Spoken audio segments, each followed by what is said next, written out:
अब एआई इतना स्मार्ट हो गया है कि वो आपकी वॉइस की पूरी कॉपी कर सकता है।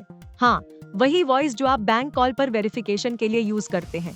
ओपन एआई के सीईओ सैम ऑल्टमन ने खुद कहा है, एआई ने वॉइस प्रिंट को पूरी तरह हरा दिया है। मतलब ये कि अगर आपका बैंक या कोई भी फाइनेंशियल सर्विस अभी भी वॉइस वेरिफिकेशन का यूज कर रही है, तो आपका बैंक अकाउंट खाली हो सकता है। अब एआई इतना रियल साउंडिंग वॉइस क्लोन बना सकता है कि आपका परिवार, बैंक वाला या खुद आप भी डिफरेंस नहीं कर पाएंगे कि ये रियल है या फेक। अब सोचिए, कोई आपकी वॉइस में कॉल करे और बोले ट्रांसफर द मनी, और बैंक कर भी दे। इसलिए जरूरी है कि हम सब अब अलर्ट हो जाएं। तो करना क्या है? हमेशा 2 फैक्टर ऑथेंटिकेशन ऑन रखें। अनजान नंबर से आई कॉल या मैसेज पर ट्रस्ट ना करें। अपनी पर्सनल इंफॉर्मेशन किसी से भी शेयर ना करें। एआई ताकतवर है, लेकिन हमारी समझदारी उससे भी ज्यादा जरूरी है।